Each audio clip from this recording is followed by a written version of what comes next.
Hello again, everybody. It's Scott Casper, Takedown Wrestling. Our coverage of the sport continues, courtesy of our friends at O4 Water. Don't hydrate the hustle, hydrate the muscle with O4 Water. The reserves of Wyoming helped to power the Cowboys over Cal Poly in their recent road trip. They return home. Mark Branch, the head coach there, joins us for a conversation about UW's fifth straight dual win. Mark, how are you? I'm doing good. Thanks, Scott. Depth at your key weights helped power the University of Wyoming on the road, even though you had some injuries and well, you weren't traveling what we call a full strength team. What can you tell us about that? Oh, it's just that time of the year. We just came back from the Southern Scuffle. And, with the level of competition there. And, our last two events were tournaments. So in a matter of probably 12 days, our kids were getting 10, 12, 13 matches, some of them. And it kind of caught up with us a little bit. Some of it was unavoidable. We had a little staph infection. We had a concussion. We had a knee injury. So just some little bumps and bruises here and kind of all caught us at once. So, we had to travel out west and rely on some guys in our room that aren't really the superstars and haven't got much of an opportunity this year to compete. So definitely feels good going there and getting a win. But it was a good learning experience for our squad, just in the fact that we have to continue to train every guy in our room. We have 27 guys on the team right now, and those guys that aren't the starting 10 have to always be on their toes and be ready because we needed to lean on them, and one of our reserves got the win for us. So it's kind of nice, and like I said, it was a good motivator to the rest of the guys to say your number could get called tomorrow, so be ready. Mark Branch joins us, a conversation about the Wyoming Cowboys and their victory over Cal Poly. It was indeed a scrappy Cal Poly squad that met you there at their home, but it was Saturday morning. You were originally scheduled for the Takedown radio broadcast. We were going to be talking to you, point in fact, about a senior that is powering your team. He did it again Friday night with his 20th career pin. Talk to us about your senior, Tyler Cox. Tyler's, he's been a really big part of our program the last 6 years. He took an Olympic red shirt, so he's been here and he knows the team and he's seen the evolution of our program and he's 125 is always a scrappy weight, and he was an All-American a couple of years ago. Had a pretty good season last year, but I would consider a pretty unfortunate draw at the NCAA championships. And so that's kind of the way it goes. But he's back for his senior season, and I tell you what, it's been an unusual year for him. He's had a pretty wild ride so far because he's had several matches that he's gotten way behind early and had to battle back. And I think those things will really come into play later in the season because he knows how to wrestle from behind. He knows how to stay focused, and that's probably one of his biggest deficiencies as a freshman and a sophomore was focus. If things didn't go right in his match, he would really lose his focus. So now you're seeing a more mature wrestler.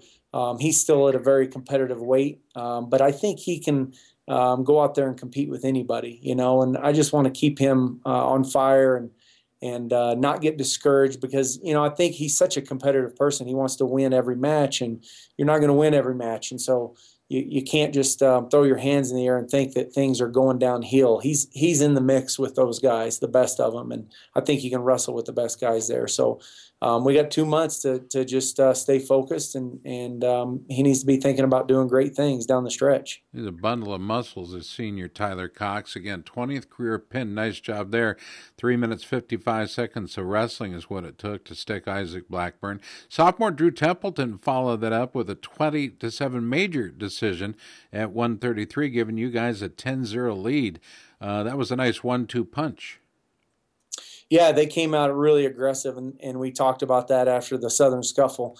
I think with my team, they have that within them, but we came out, started the year wrestling Nebraska at home, wrestling Minnesota, and I think, one struggle we have is when we're wrestling that elite competition, our kids want to come out and be a little tentative, a little reserved. They want to feel the match out. And I said, it's easy if you think you're going to beat the guy up to come out and really be aggressive. But we want to try to do that every match. So we emphasize that. Those first two guys came out and did just that. I thought they looked really sharp, got to start off on the right foot. And we needed it. We needed bonus points. And I knew some crazy things could happen in the match, and they did. We had two matches that we won that we went down 5-0 in the first period. 149 and 197. We end up getting underneath guys wrestling from our shot and get cradled and getting some, probably took each of those guys at least 30 seconds to fight off their back, if not a minute. And that'll take a lot out of you mentally and physically, but they again stayed focused and fought back and picked up key wins for us. But I knew some crazy things could happen in this duel. I knew Cal Poly was going to come out swinging, and so to start off with those two guys coming out ultra aggressive was great. Drew needs to. He's one takedown away from getting the tech and walks into a double leg, finishes matches. That's another one of our emphasis. Just you got to get the job done and finish your match. We lost a lot of third period matches at the scuffle that really disappointed me. So there's a lot to work on. We have a lot of work to do in the next couple months for sure. Well, the Cal Poly Mustangs earned a win at 141, but it was Jake Elliott who stopped the bleeding at 149. He was down 5-2 in the first and reeled off 6 unanswered points. And this is what this really tells me the heart of the Warrior. 4 minutes, 30 seconds in riding time. The final score, 8-6. Elliott's quite the rider. Well, we have some guys that are doing some things well on top, and that's a little bit different. That's something that we recognized early in the season. We started to develop it, and so we have some guys that are doing well there. And I think that could have been a lot different match if he wouldn't have got behind so much in the first period. So he had to kind of be a little bit smart and not make any more mistakes. So we kind of let him ride on top more than we would have. Because he was in control and he was, I think controlling the pace in that manner and wearing out his opponent a little bit. That and 197 were weights that we felt like maybe we could have got bonus points, but then we put ourselves in a bad position, and it was important just to secure the win. So we didn't get to wrestle the way we wanted to, but I like that they were in control. And they, like I said, they didn't lose their focus, and they did what they needed to do. In Jake's case, he did an excellent job on top of controlling the match and taking back the momentum. We'll get to 197, but first we want to talk a little bit about your senior at 165, Dakota. And I've always had problem with his name, Mark Friest. And he got the added to your lead, added to your score with a 14-4 major at 65. Majors are hard to come by, man. You got to be working your butt out to pick up a major decision. I mean, a pin is a pin, but a major decision is a wonderful thing to see because you're still talking bonus points. Yeah, and he came out a lot like Tyler and Drew did, and came out swinging and really wrestling an explosive match. I was proud of Dakota. He's actually from Iowa and came here and has really developed us as one of our strong wrestlers and is a great student athlete, a great person. And we have a great senior class this year. We have 7 seniors, and I think 5 of them right now are in the lineup. And that's the biggest class I've ever had. And our season is going to really revolve around that senior class. I mean, we need that leadership. And Dakota came here and didn't have success right off the bat. But he's really discovered what kind of wrestler he can be, and so I was definitely proud of the way that he wrestled. He really, we had moments where we felt like maybe we were losing control of the duel, and then something like that would happen, and Dakota step out and really steal momentum back for our team. And it's hard to get bonus points. I've seen some recent complaints about a tech fall being 4 points. And I think that's something that will probably come up this year in the rules. It's a rules year, and I think that's something that might come up because you're right. It probably takes a lot more effort to tech a guy than it does to sometimes pin a guy. I mean, sometimes a pin just comes in weird situations, and a tech means that I'm truly dominating my opponent, and it's exciting for wrestling. You're not going to see a lot of techs that are boring. Right. And we want exciting wrestling. So I could see a change in that rule. And so majors majors and techs are good wrestling. That's a fun match to watch a lot of times. We're talking to the head coach of the Cowboys of Wyoming, Mark Branch. It's, let's see, 17-6 the score at this point after 65, and it was Luke Payne stepping into the lineup, but doesn't fare so well, allowing Cal Poly to go up to 12 at that point, 17-12, drawing closer. Yet another loss at 84, Jace Jensen.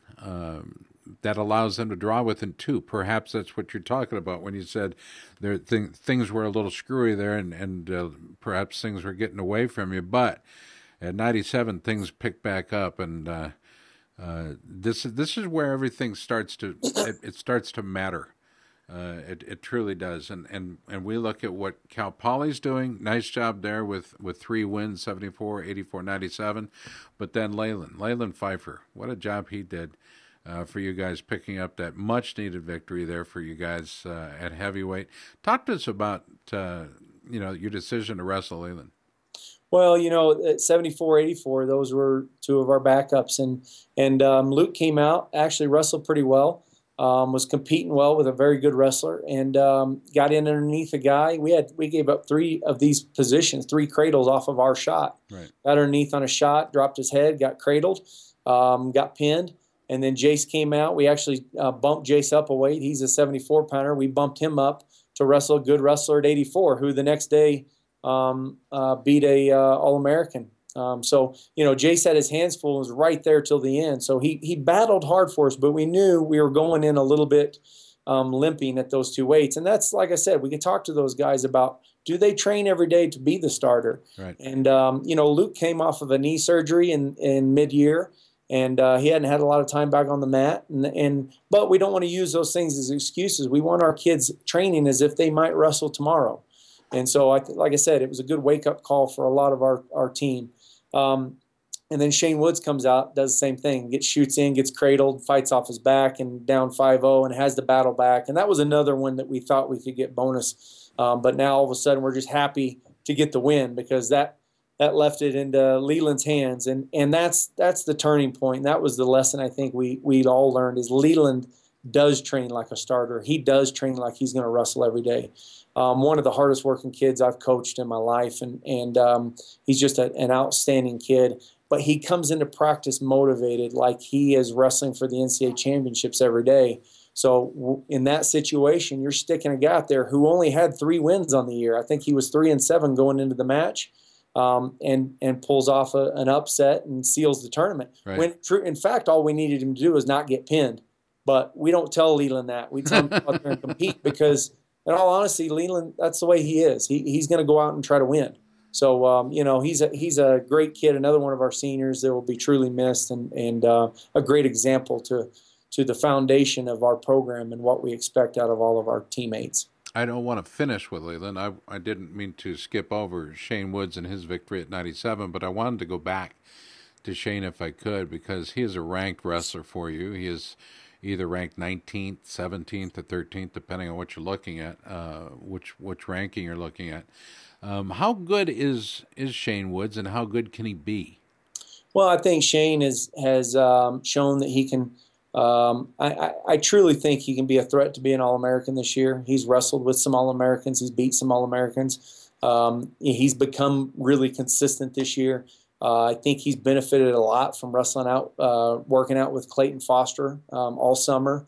And I think, he is another kid that started out here as a 74-pounder, qualified for the NCAA championships at 184, and then we made the move last year to put him up at 197, and he has really just become a very solid wrestler. I pushed him to become more aggressive, because he is a little bit systematic in his matches, and he comes out and he doesn't like to make mistakes. He doesn't like to come out of position. I'd like him to push his pace a little bit, because he can wrestle in all positions.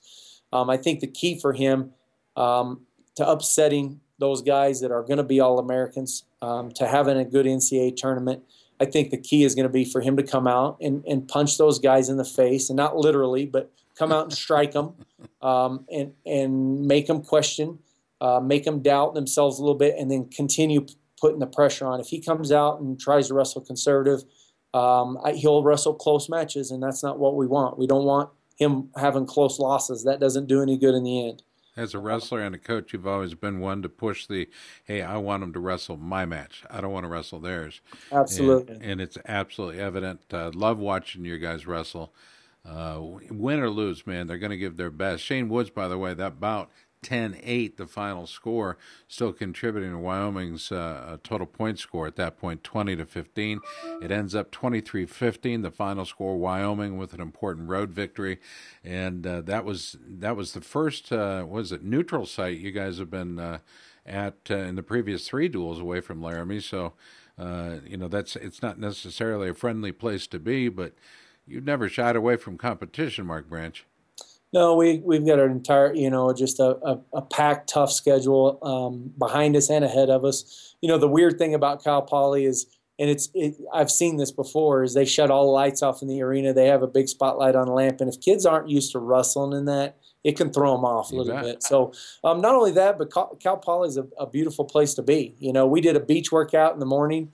And I did that just because I didn't want the guys, I wanted to control what they did while we were there. I didn't want them going down and hanging out, being on the beach and not focused. So we actually went down and worked out. But it can be a big distraction. You go out there and you go from 30-degree weather to 70-degree weather. It's hard to, you have to really remind your team what you're there for. Right. So I told my coaches, I said, this place is a trap. It can get into a wild match, and we need to be on our toes. And it was exactly what I expected.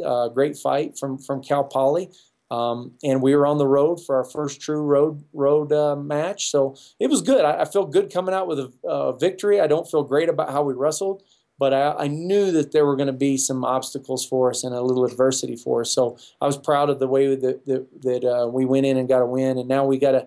We got to heal up, which we've been doing this week a little bit, getting our guys back to healthy and get ready for our conference schedule that starts this weekend. It does start this weekend, indeed. Utah Valley at Orem, Utah, and then at South Dakota, North Dakota State, back-to-back. Laramie, Wyoming, they're coming to call.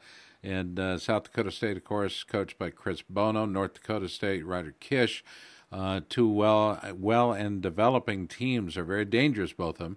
Then you have decided to go to Oklahoma. Imagine that. You're going to Norman and Stillwater on the same day, Coach.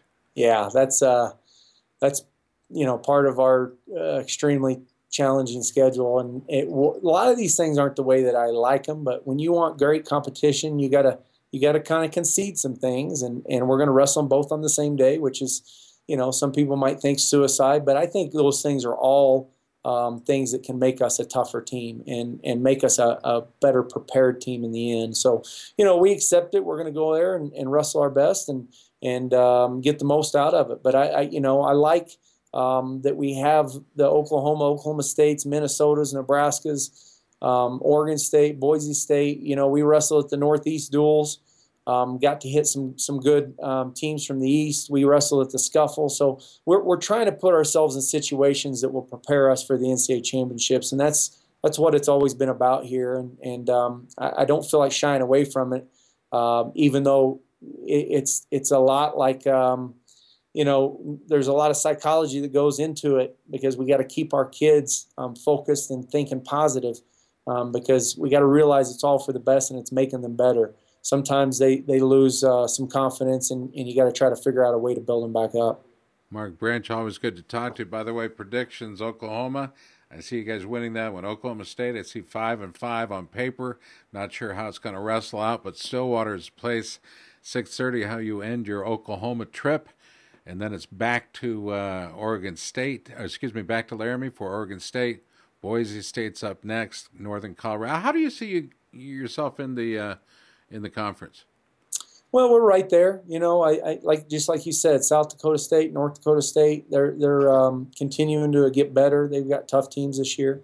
Utah Valley is going to be a stiff challenge this weekend. And our conference is getting better. Northern Colorado had a coaching change and went out and got a guy that knows how to win in Troy Nickerson. So, I like what's happening in our conference. I've told plenty of people that, I want our conference teams to be amazing. I just want to be better than them. I want to be the best team in our conference, but I want our team to be, I want all of our conference teams to be in the rankings and send in as many guys we can to the NCAA championships. It benefits us all. So I think there's some changes that are going to happen in the next couple of years with our conference. It's going to get better. It's going to grow, and I like where I'm at, and I think I'm glad to be a part of it. And I like what we're making investments in this program to get prepared for that, to get prepared for better competition and challenge against better teams. Well, again, the story really was the depth at key weights that helped the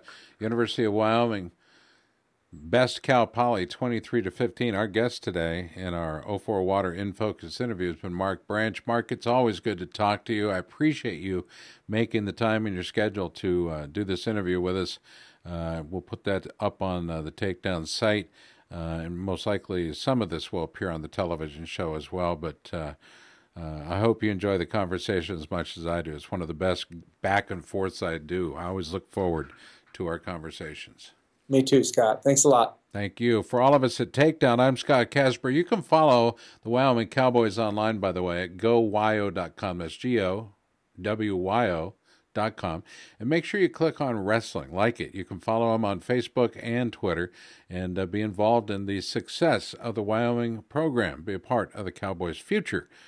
We'll talk to you soon. I'm Scott Casper for Takedown. Our guest, again, has been Mark Branch, the head coach of the Cowboys.